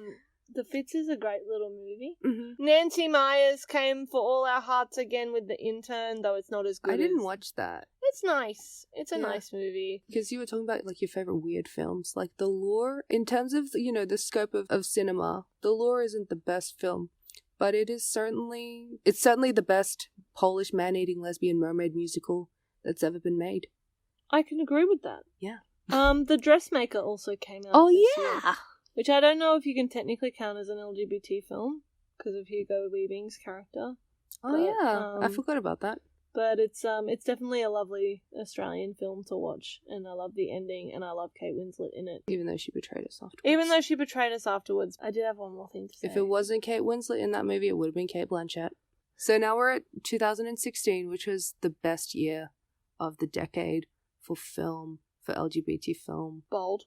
I'm not wrong, though. You're not wrong. What's at the top of my list? You know what's at the top of my list for this year. Oh, do I? Oh, let me think. Oh, what could possibly be at the top of your list for 2015? 2016. Sorry, 2016. For 2016. Wouldn't possibly be that movie, oh gosh, what's it called? About the two women who are lesbians and they're taking revenge, and it's, that's right, The Handmaiden? Yeah! I can't wait till we do a Handmaid. I can't wait. The greatest film ever made. The Handmaiden. I love that people are asking me when are we going to talk about The Handmaiden. It's coming next year. The Handmaiden is Dee's favourite movie. I own like 9 copies of it. Yep. Like different editions. Loves it. I love it. Yeah, it made me so happy when I watched it. It's just...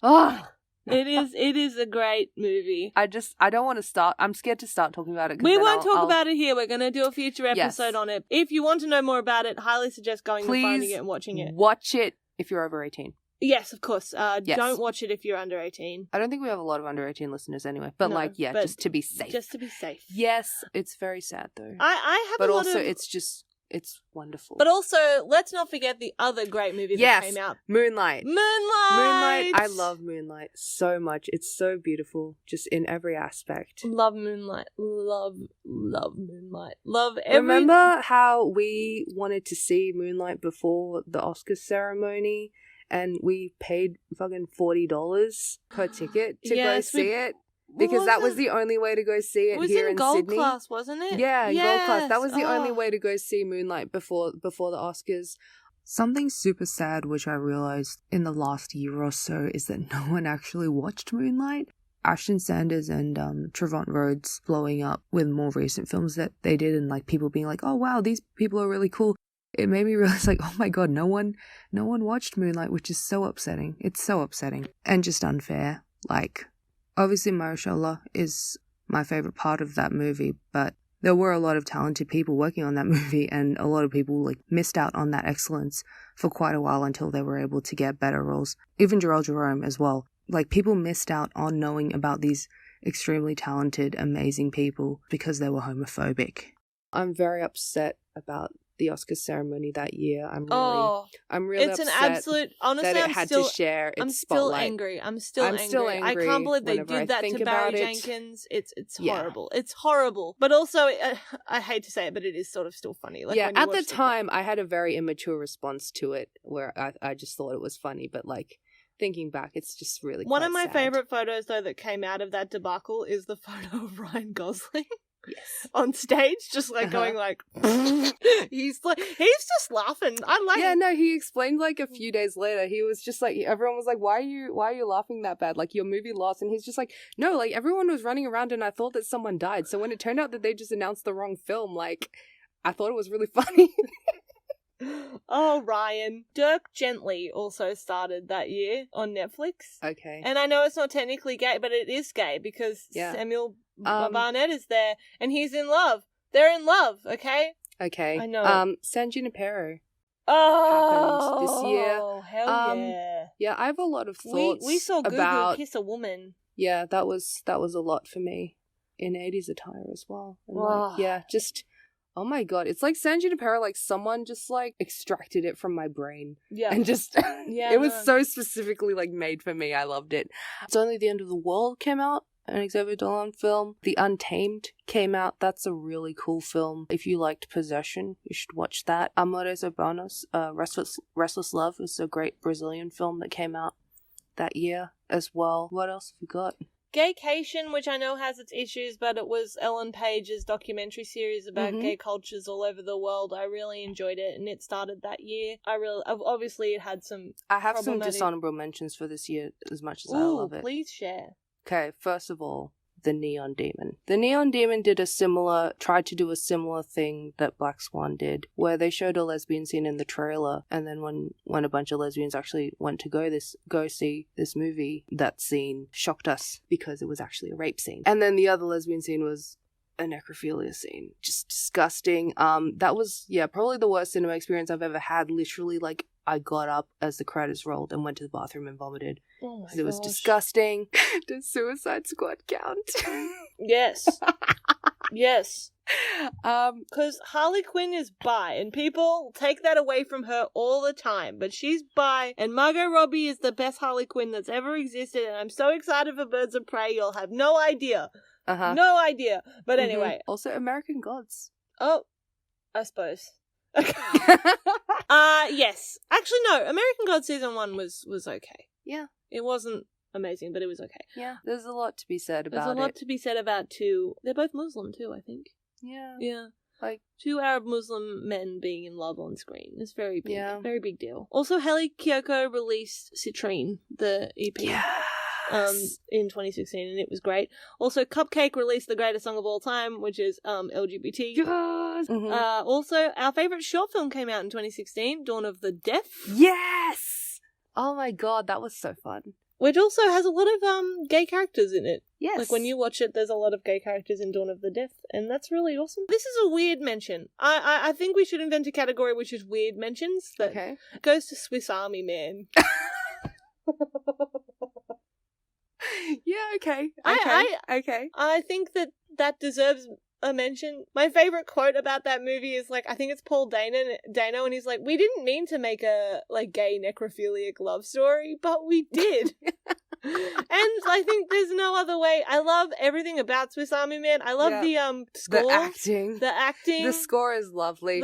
I love the thing about Swiss Army Man is like, if you just got a bunch of really obscenely talented people make a really weird movie. The production design is beautiful and everything. I love Swiss Army Man. I love it. Yeah. Also, I love the animated film Your Name, which I do think is gay. I think Mitsuha was gay and that Taki wasted a lot of time writing I love you on her hand instead of just his name because she was gay and in love with that woman. Hated in the Nation. We've talked about San Junipero, but I think Hated in the Nation is also a worthy mention because I do believe that Faye Marsay and Kelly MacDonald are They gay. really were. That was actually my favorite episode of that season. I agree. It's a great episode. Like, San Junipero is nice, but it's not like... It's not really a Black Mirror episode, honestly. Yeah, nothing... I feel like nothing post-season... I feel like nothing post the last half of season 3 is really a Black Mirror episode. No. Really. No. It lost its way. Nocturnal Animals is one of my favourite films that came out that year, but... You like Nocturnal Animals? I do. I love Nocturnal... I thought you weren't pretentious enough to like Nocturnal Animals. No, I can occasionally be pretentious I love enough. that. I love Nocturnal Animals. Oh, I remember in 2010, I did watch A Single Man and not understanding it and just being like, whatever about it, even though it's from 2009. I do remember that. But then, yeah, I did rewatch A Single Man and loved it so much as well. Okay, I have a lot to say about Deadpool, but Deadpool came out that year, and I was very excited because Deadpool, I grew up loving Deadpool because he was, like, bi, and he was always talking about the fact that he loved men and women, and then Ryan Reynolds really tried hard. He really did try hard to make Deadpool, like, give Deadpool a boyfriend. Are you sure? He did. He talks about it a lot. Okay, sure. Yeah. I know you don't like Ryan Reynolds, but he did actually really try hard to do that. And they actually told him no for the second movie, and they were like, no, we're just going to make Negasonic gay, and that's it. And he was like, but I am literally playing one of the most iconic bisexual Marvel characters and you're not letting me do it. And they were like, yeah, we'll do it, but you have to make it into a joke. It's horrible. It's horrible. But I still have I love Deadpool. I hate that they did him like that. We saw Deadpool together. You took me to see Deadpool. You'd already seen it. I had already seen it. And I remember coming up to Newcastle because you were like, the movie tickets are $6. Which they are. Yeah, that was a movie that was made. Yep, sure was. And I'm very upset by it. Also, one of my favourite documentaries came out this year in 2016, and that's Kedi, which is about the Cats of Istanbul. And it's just a whole documentary about the cats and how everyone loves the cats. And my favourite cat is this one. I think her name is Sefet. And basically the first thing they say about Sefet when she comes on screen, they're like, she is the neighbourhood psychopath. And I love her. Hunt for the Wilder People. Hunt for the Wilder People, yes. Which is basically the film that shot Taika to fame. I think What We Do in the Shadows was a cult. Not Thor? Not Thor. This came out before Thor. Yeah, but this was, Hunt for the Wilder People was the reason he got involved with Thor. I see. Yeah, so I think... Really? I feel like he was signed up before that. No, he wasn't. Because of What We Do in the Shadows. No, Disney said they signed him up because of Hunt for the Wilder People. I see. Interesting. Yeah, yep. So that's 2016. I don't think I have anything other... Oh, there was a show that came out in 2016 called You, Me, Her. Why did you... No one watched that. No one watched it, but I watched the first season recently, and it's, like, quite a funny premise, but, like, it's also a very biphobic premise, so anyway. One thing that's really great as I was making my list is that as the years progressed, I had more favorites. Me too! A lot more favorites that I had easier access to that I was able to watch as they came out, and I'm just really grateful for that in the past decade. I love that how much LGBT cinema has really progressed in this last decade. It hasn't all been great, but it's really been lovely, and I think like we peaked in 2016. I'm going to disagree with you there. Okay. Just because I have a lot to say about 2017 and 2018. Okay, I have a lot to say about 2017. Like there's a lot more films, definitely. I feel like in terms of quantity, it's pretty great for those for these last few years. I feel like quality peaked in 2016. Okay, I can agree with that. Okay? Yes. What's your first film in 2017? My first film, and it's probably not, but it's just listed first because it's the first one that came to my head. First one is God's Own Country. Yes! Yes! I love God's Own Country. so much. Next up, I've got Thoroughbreds. Yes! Love Thoroughbreds so much. It was actually meant to be gay. Go look up the script. Oh, you forgot Paddington 2. Oh, no, that's the next one. Okay. Yeah. Okay. I didn't forget. How dare you accuse me of forgetting Paddington? Paddington 2 is next. I've also got Marlena the Murderer in 4 acts. Yes, thank you. Thank you for including that. That's my fave. I've got my favourite gay film probably of that year, which is Good Manners. Yes!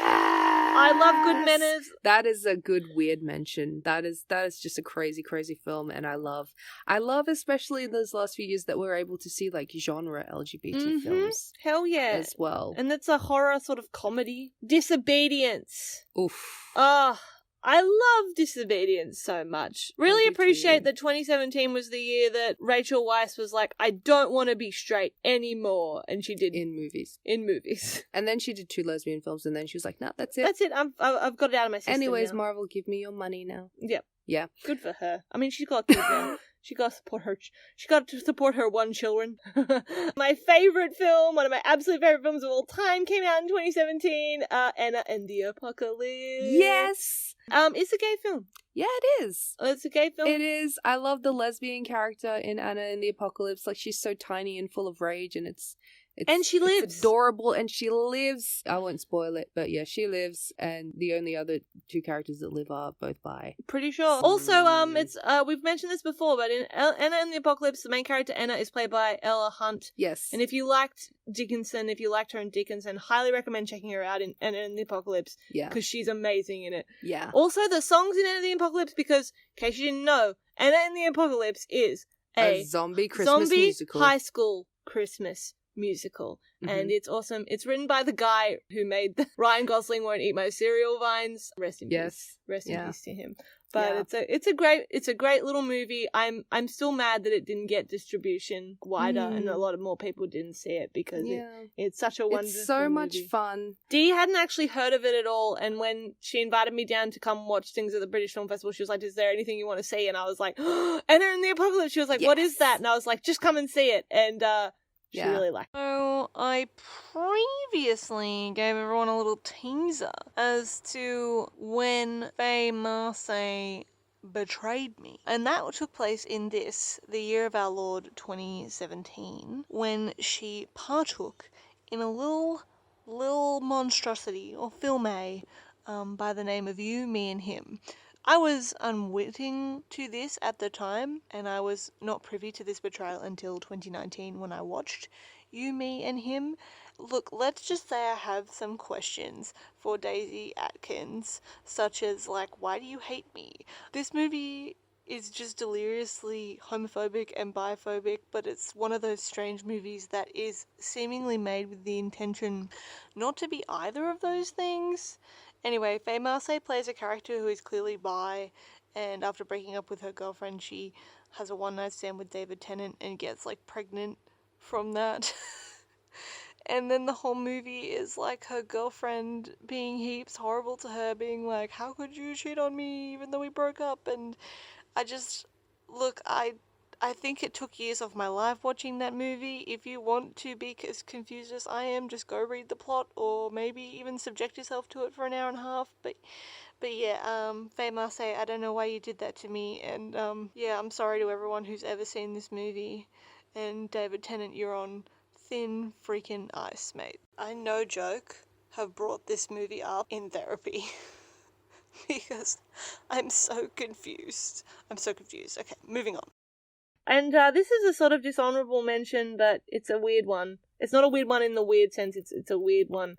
The Marsha P. Johnson documentary that came out on Netflix. Oh, yeah. Like, I think that was important in the sense that a lot of people weren't aware of Marsha. Like, a lot of people learnt about Marsha because of that documentary, but at the same time, Netflix stole it from the trans black woman that actually made it. Tourmaline?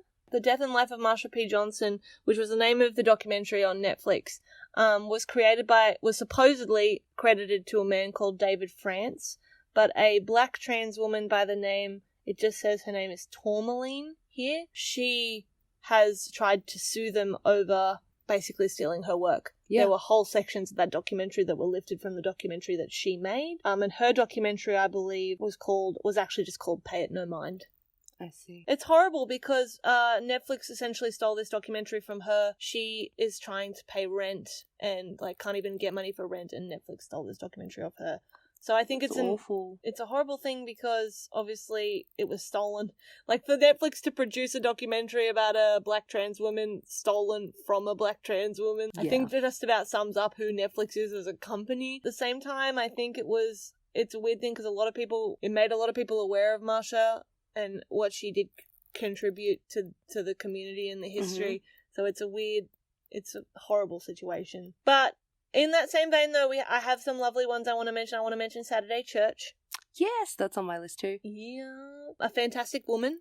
Yes, that's also on my list. And in terms of TV series, I want to mention One Day at a Time started that year. One Day at a Time has one of my favourite. The military propaganda show. Yeah, look, I know. But the daughter's not in the military, and she's gay.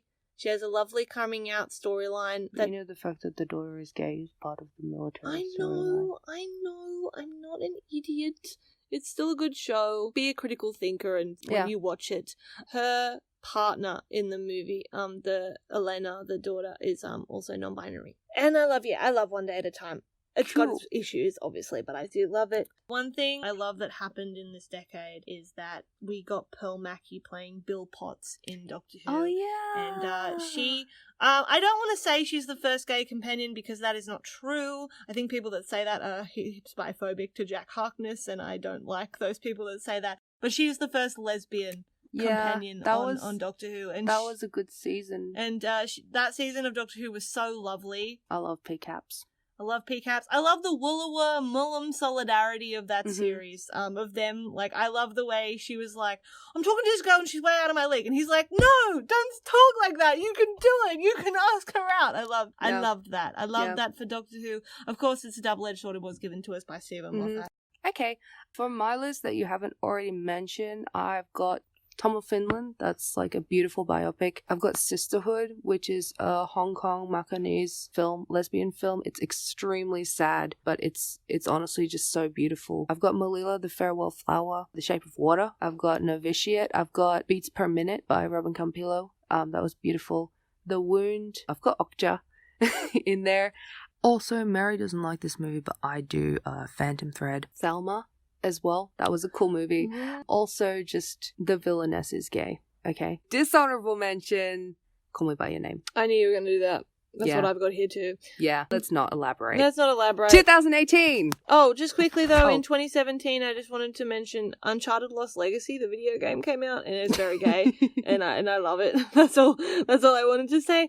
All right, 2018. Okay, so obviously the best film of 2018 and the best LGBT film was The Miseducation of Cameron Post by Desiree Akhavan. I thought you were going to say Rafiki, but I agree with you. I love The Miseducation of Cameron Post so much. It's a great film. I love Rafiki.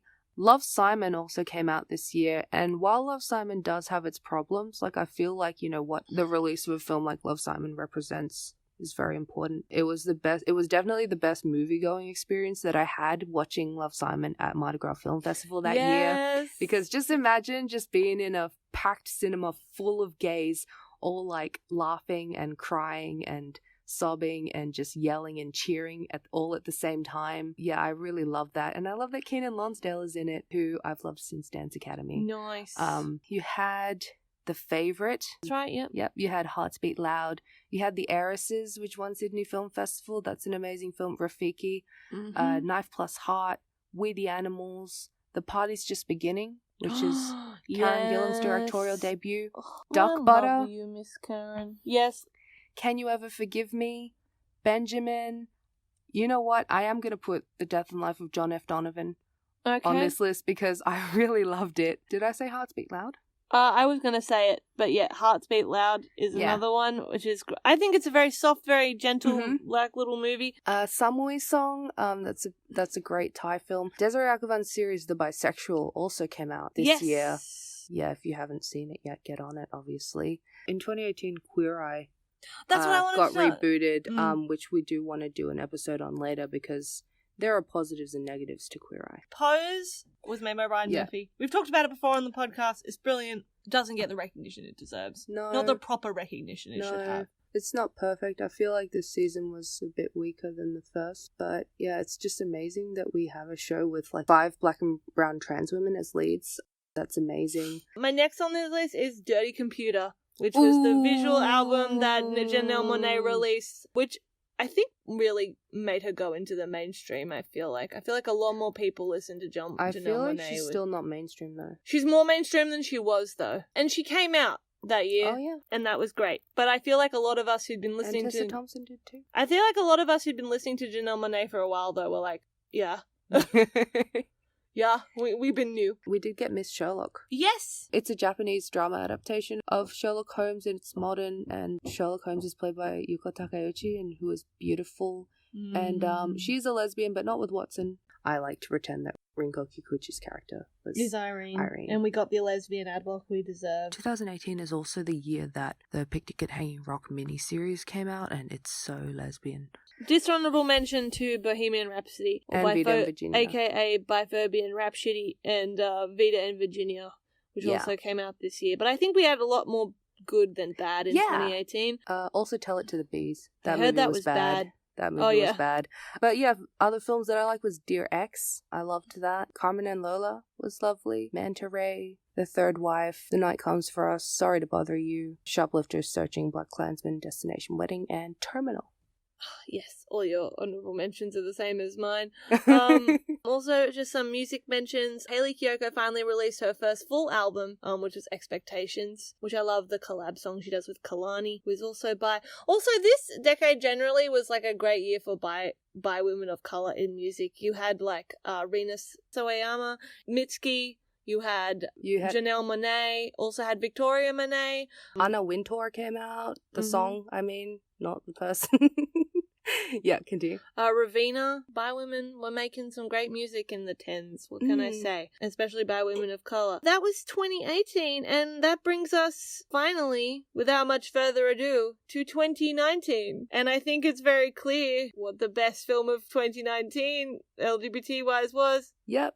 Portrait of a Lady on Fire! Oh my gosh, one day we'll do a whole episode on this. Yeah, when once it more comes people out. have seen it, in Australia, I know it comes out at Christmas or on Boxing Day. If you missed it at Sydney Film Festival, and if you missed it at Queer Screen Film Festival, it's going to be, that's when it's getting a wide release here. I really liked Pain and Glory. I thought that was great. Rocketman, which we've already spoken about before, was lovely. Ek Ladki, I can't say the full Ek name. Ladki Ko Dekha To Aisa Laga. It has its problems, definitely, but I feel like that movie... It's a gay movie about, it's like South Asian. Yeah, it's like the first Bollywood lesbian movie. It definitely has its problems, and I totally understand when brown lesbians people don't like it, but also like I feel like it dealt very well specifically with the trauma of growing up gay. There's also Booksmart, which was pretty fun. Booksmart. Minus that weird fucking subplot with, we don't talk about the teacher. No, we don't need to talk about that. Elisa and Marcella. Dickinson came out. Yes! Good Omens, obviously. Oh yeah. We also had Toucan Birdie. And while it obviously has huge issues, I'd like to acknowledge Euphoria. Everyone in that show is queer. Nice. Everyone is. Nice. And obviously it's got Hunter Schafer with top billing, besides Zendaya, who's trans. And Zendaya plays, like, she never labels herself, so I can't say what she is, certainly, but she's definitely gay. And she's in love with Hunter Schafer in the show, and even though I have a lot of issues with Euphoria, that's a nice part of it, I guess. Lastly, this is something I only saw very recently, but I'd like to mention the National Theatre Live Midsummer Night's Dream.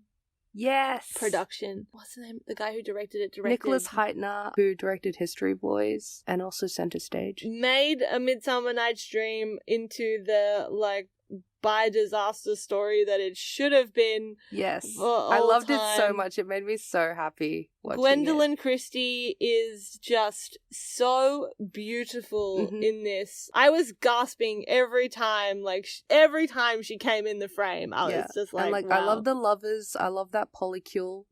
Yeah. It's an awesome... Like, words cannot describe the serotonin. Also... I can't believe they used, like, a Florence song and a Beyonce song. Yes. Yes. Something that I just realized that we forgot to mention for 2016, but that's fair, because we only really watched it... Both of us only really watched it this year. Fleabag. Oh my god, Fleabag was on my list. I can't believe I didn't mention it. Yeah, Fleabag. Fleabag. It's not I wouldn't classify it as a gay show, but Fleabag is bi. It's just quality TV. It's quality TV. And also Andrew Scott is in it, and he's not gay in the show, but, you know, he's gay. The hottest straight man on Fleabag was played by Andrew Scott, who was gay. And also, please remember, straight women, Andrew Scott is gay, so leave him alone. Don't be fucking creepy. Don't be gross. Like, it's really quite sad, actually, the way that he's talked about, the way women will just say the most unwarranted things to him. Yeah, it's pretty gross. And, not technically gay, but The Personal History of David Copperfield was just a lovely, lovely, lovely, lovely film. I can't wait for the rest of you guys to watch it. It made me so happy. Also, we've already talked about this on the podcast, but Now Apocalypse came out in 2019. Oh, yes! And, yes, we love Now Apocalypse, and we've already talked about it, so I won't go into it too much. And same with Good Omens, but yeah.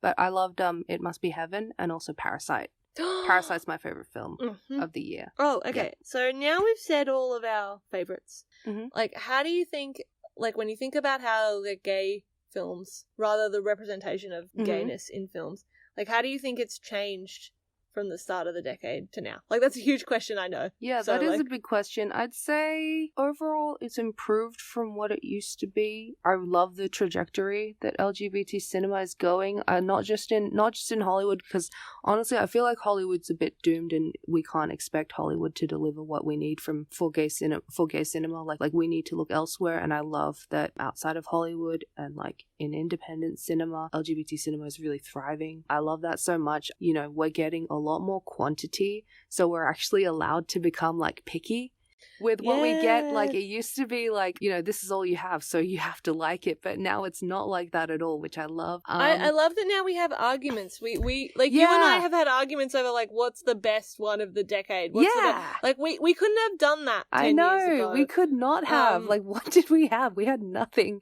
I love knowing that I'm a lesbian now. I love looking at films in this way. I love growing up, really. I love growing up too. I think there's a lot of like negativity around people talking about it at the moment because of the end of the decade coming up. Yeah. And it's like, you know, but, you know, I'm really happy to be alive. I'm very surprised that I'm alive, but I'm very happy that I am.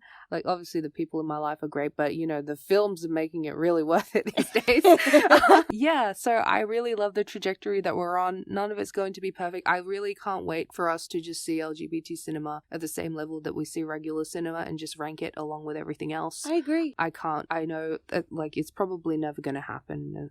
Definitely not in the West, but... Do you mean... anytime soon, yeah. But, like... And also, there are a lot of Eastern countries where it just might not happen as well. Yeah, there are a lot of Asian countries. A lot of especially the ones that countries. I'm from. Yeah. A lot of Middle Eastern countries too. But that being said, there are a lot of diasporic directors that we've mentioned that are making content as well. One thing I love about growing up, like at the start of the decade, obviously, as I said, I was a dumbass. I'm less of a dumbass now. Much more aware of myself, which is very nice. It's also quite fun now when I look back on things that I love and I can be like, oh, I was very gay. And actually, it's funny. I love doing that. There are still things I'm not quite aware of. Like the other day when I was talking to you about Catwoman and how I used to watch Catwoman all the time. And you were like, what did you watch Catwoman all the time? And I said, oh, I watch Catwoman. I used to watch the behind the scenes videos of Halle Berry, like, practicing her fighting, like, all the time. And you were like, that's the gayest thing you've ever said. Yeah. And even while I was talking to you, I didn't think, like, I was like, didn't everyone do that? I love fight choreography. But yeah, at the start of the decade, I was quite homophobic. Whenever I would interact with gay media, I had, like, a big aversion to it. Like, on the rare occasions that I did consume gay media, I had a big aversion to it and a lot of like complicated feelings about it, which I'm glad to have basically relinquished now by the end of the decade. I love revisiting things. I love that I've been able to revisit things and see them in a new light. I love that. I love that. It's one of my absolute favorite things. Like, we mentioned that, like, you know, the quantity of quality things has increased, but that's also access has increased for us. That was one thing I wanted to bring up. Like, it is great. Streaming services obviously have issues, and there are lots of capitalism issues attached to streaming, and I'm not trying to dismiss those. But I think one great thing about streaming is that we do have access. LGBT filmmakers are able to get their work distributed. They're more likely to be able to find a platform for their work, which I think is great. To the people who need to hear those stories. And I really love that. Especially, I'm loving Canopy right now. Canopy has so much great stuff. Canopy has always been great. SBS On Demand. Stan has a lot of really random shit. I love Stan. Stan's so chaotic. Like, I really dig it. I really dig the unexpectedness of it, that I can go on there and find, like, the Mortal Instruments, and I can also go on there and find Marlena the Murderer. Like, I feel like Stan is me. Yeah. And also, for the record, Stan was able to stand up to Disney Plus for ages and be like, no, we're keeping... Not anymore, though. Not anymore, unfortunately. But they did, they landed that deal. But, no, I think streaming has meant that we have an increase in content. Not all of it good, but an increase. But it's good to have a choice. Yeah, it's good to have a choice. Also, and I think that's partly because streaming services, did you know, because they are not technically counted as broadcast companies, they are not regulated by things like appropriate codes and stuff.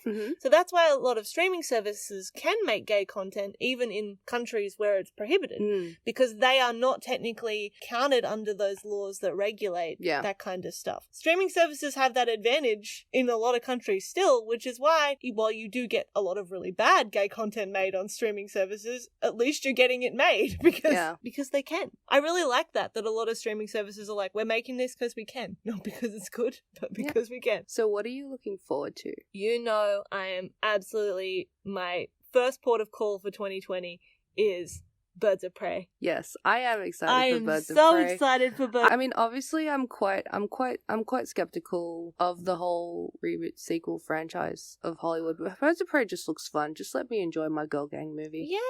Yes.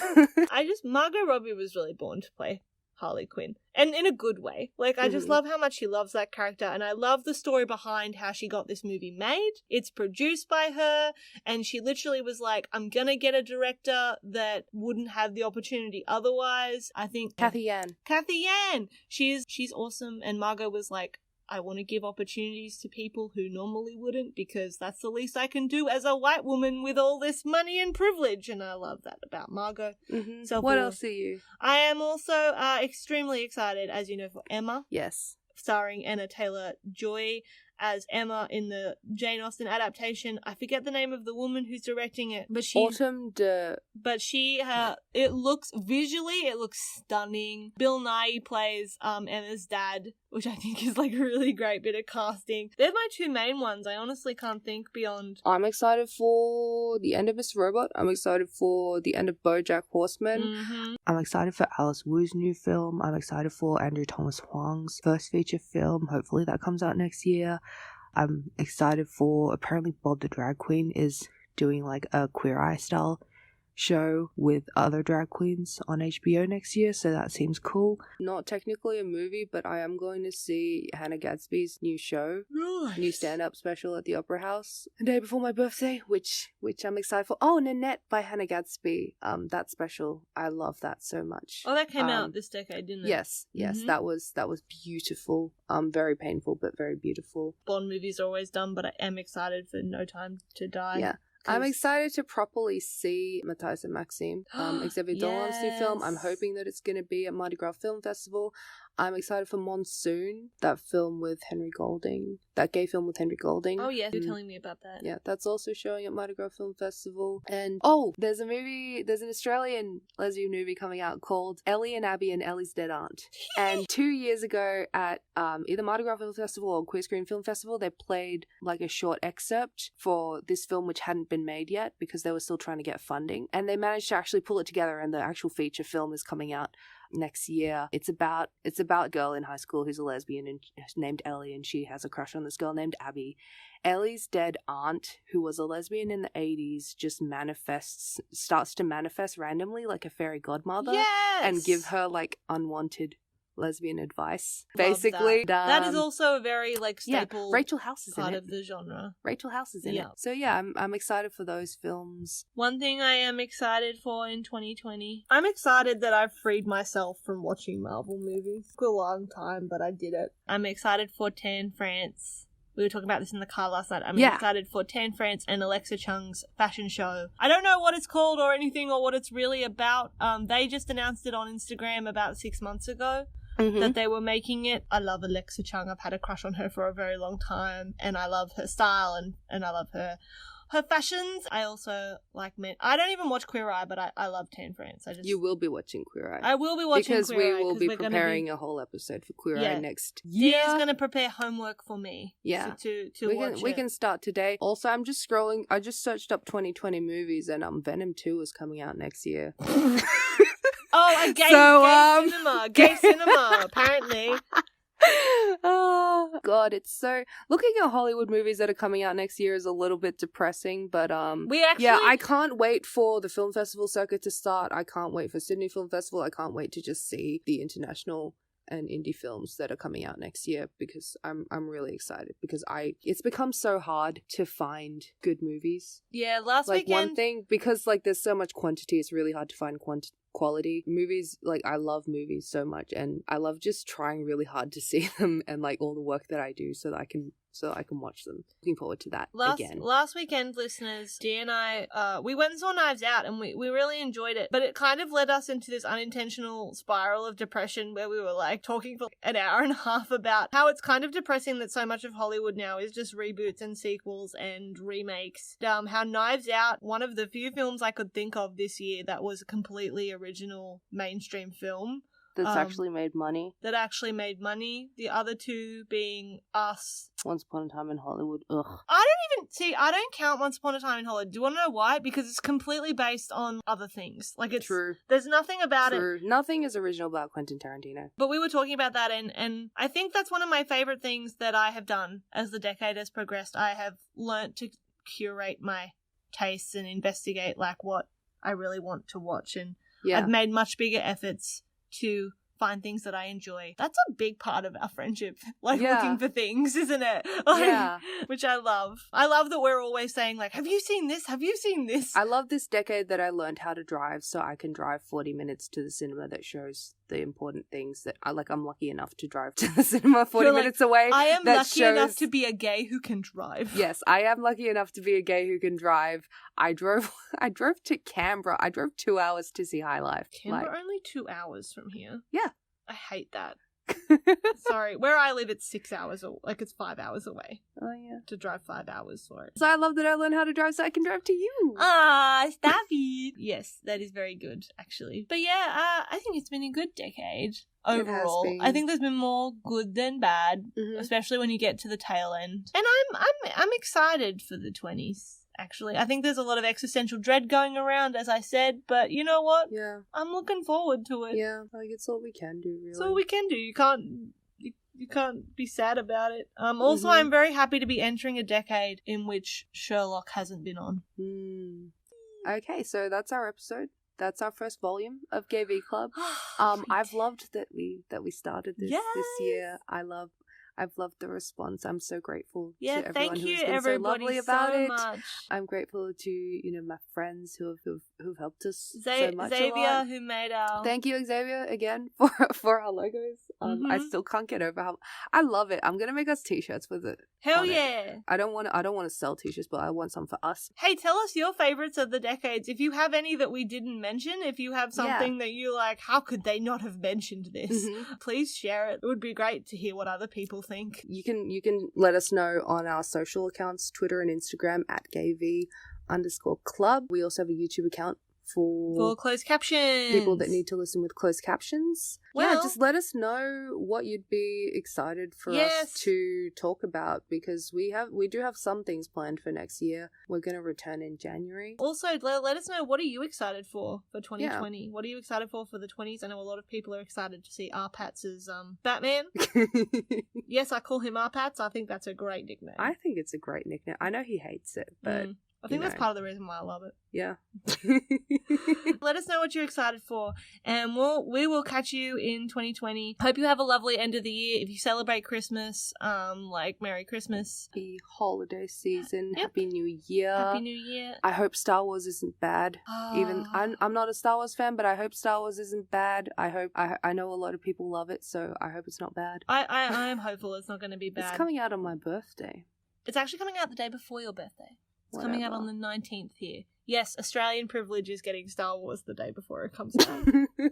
I don't understand why we get Star Wars then, but then for every other movie that's ever going to be released, they're like, you know what? We have to release this on Boxing Day. I wish I understood that trend. I don't get it. I thought that things were released on Boxing Day just because it's the easiest way for cinemas here to make money. Probably, but at the same time, they're often so full of people. You can't even see them on that day anyway. We will see you guys in 2020. Some episodes that we do already have planned for when we return in January. We want to do one on Queer Eye. We want to do one on The Handmaiden. We want to do our episode on whether we should be sad and the representation of sadness in LGBT media. We're gonna do a Shakespeare episode. Yes! Shakespeare episode. We're also gonna do an episode on Doctor Who for me. Yes. For all of you other gays out there who just love Doctor Who. Yeah. I'm here for y'all. I think it would be fun to do an episode on on gay superheroes. Yeah, we could do or that. or like how Hollywood has tried to tackle the issue of representing gay superheroes. You know, I've already got a whole I have a lot to essay say. about that. I have a lot to say. Gay TV is garbage. Gay TV and garbage is here why was the first topic that we thought of. Like, we wanted it to be our opening episode, but it's a very big topic.